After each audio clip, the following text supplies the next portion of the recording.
வணக்கம். நான் சுதர்ஷன் மகேஷ். பீகார் மாநிலத்துக்கான சட்டமன்ற தேர்தல் நவம்பர் 6, 11 அப்படின்னு சொல்லிட்டு 2 கட்டமா நடைபெறவிருக்கிறது. வாக்கு எண்ணிக்கை நவம்பர் 14ஆம் தேதி நடைபெறவிருக்கிறது.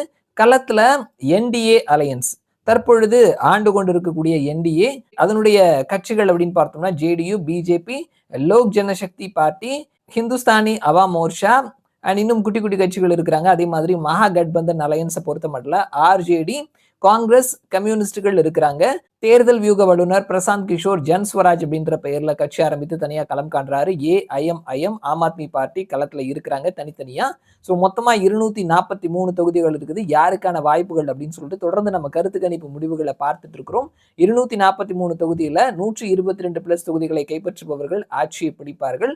ஸோ 20 வருடமா நிதிஷ்குமார் மாநிலத்தினுடைய முதல்வராக இருக்கிறாரு. நடுவில் ஒரு 2 வருஷம் மட்டும் அவர் இல்லாமல் இருந்தாரு. மீதி இருக்கக்கூடிய எல்லா காலகட்டத்திலையும் அவர் தான் முதல்வராக இருக்கிறாரு. ஸோ 2 அலையன்ஸ்லையுமே சிக்கல்கள், பிரச்சனைகள் இருக்குது. அதிகமான சிக்கல் அப்படின்னு பார்த்தோம்னா மகா கட்பந்தன் அலையன்ஸ்ல தான். ஸோ அவர்கள் சிக்கல் எல்லாத்தையுமே நாங்கள் ஒரு வழியாக தீர்த்துட்டோம் அப்படின்ற மாதிரி சொல்லிட்டு இருக்கிறாங்க.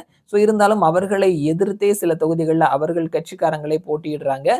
மகா கட்பந்தன் அலையன்ஸை பொறுத்த மட்டும் ஆர்ஜேடி அவர்களுக்கு எதிரான ஐஆர்சிடிசியினுடைய வழக்கு அப்படின்றது இந்த மாசம் கடைசியிலிருந்து தொடர்ந்து டெய்லி ஹியரிங் இருக்கும்னு சொல்லியிருக்கிறாங்க. குடும்ப அரசியல் தேஜ் பிரதாப் யாதவ் ஆர்ஜேடியை எதிர்த்தே பிரச்சாரம் பண்ணிட்டு இருக்கிறாரு. ஆர்ஜேடி கட்சி காங்கிரஸ் அண்ட் கம்யூனிஸ்டுகளை எதிர்த்து சில தொகுதிகளில் பிரச்சாரம் பண்ணிட்டு இருக்கிறாங்க. ஸோ இப்படியா களம் ரொம்ப சூடு பிடித்து இருக்குது. யாருக்கான வாய்ப்புகள் அப்படின்னு சொல்லிட்டு இந்த வீடியோல நாம நியூஸ் ஏஜென்சியா இருக்கக்கூடிய IANS அவர்களும் மேட்ரிஸும் சேர்ந்து ஒரு கருத்து கணிப்பு முடிவுகளை எடுத்து வெளியிட்டு இருக்கிறாங்க.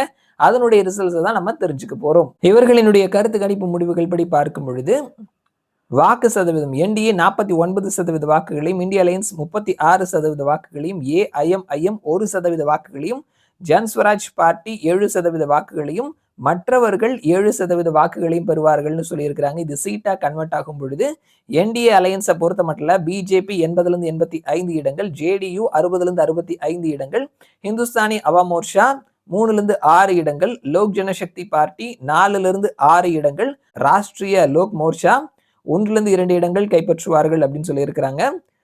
இந்திய அலையன்ஸை பொறுத்த மட்டும் ஆர்ஜேடி 60 65 இடங்கள், காங்கிரஸ் 7 10 இடங்கள், சிபிஐ எம்எல் 6 9 இடங்கள், சிபிஐ 0 1 இடம், சிபிஎம் 0 1 இடம், விஐபி 2 4 இடங்களை கைப்பற்றுவார்கள்னு சொல்லியிருக்கிறாங்க.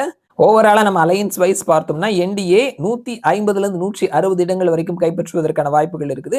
இந்திய அலையன்ஸ் 70 85 இடங்களையும், ஏஐஎம்ஐஎம் 1 3 இடங்களையும், ஜன்ஸ்வராஜ் பார்ட்டி 2 5 இடங்களையும், மற்றவர்கள் 7 10 இடங்களை கைப்பற்றுவதற்கான வாய்ப்புகள் இருக்குது அப்படின்னு சொல்லிட்டு IANS மற்றும் மேட்ரிஸ் இவர்கள் 2 பேரும் சேர்ந்து எடுத்து வெளியிட்டிருக்கக்கூடிய கருத்து கணிப்பு முடிவுல சொல்லியிருக்கிறாங்க. ஸோ இவர்களினுடைய கருத்து கணிப்பு முடிவுகள் படி பார்க்கும் பொழுது மினிமம் சீட் பிடித்தா கூட என்டிஏ மெஜாரிட்டியை கிராஸ் பண்ணி போறாங்க.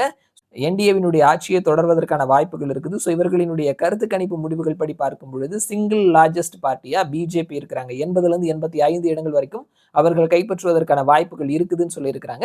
என்டிஏவினுடைய அரசாங்கமே தொடர்வதற்கான வாய்ப்புகள் இருக்குது அப்படின்னு சொல்லிட்டு நியூஸ் ஏஜென்சி IANS மற்றும் மேட்ரிஸ் அவர்கள் 2 பேரும் சேர்ந்து எடுத்து வெளியிட்டிருக்கக்கூடிய கருத்து கணிப்பு முடிவுல சொல்லியிருக்கிறாங்க. பார்க்கலாம் என்ன நடக்குது அப்படின்னு சொல்லிட்டு மறுபடியும் நான் உங்களை இன்னொரு வீடியோல சந்திக்கிறேன். அது வரைக்கும் நன்றி.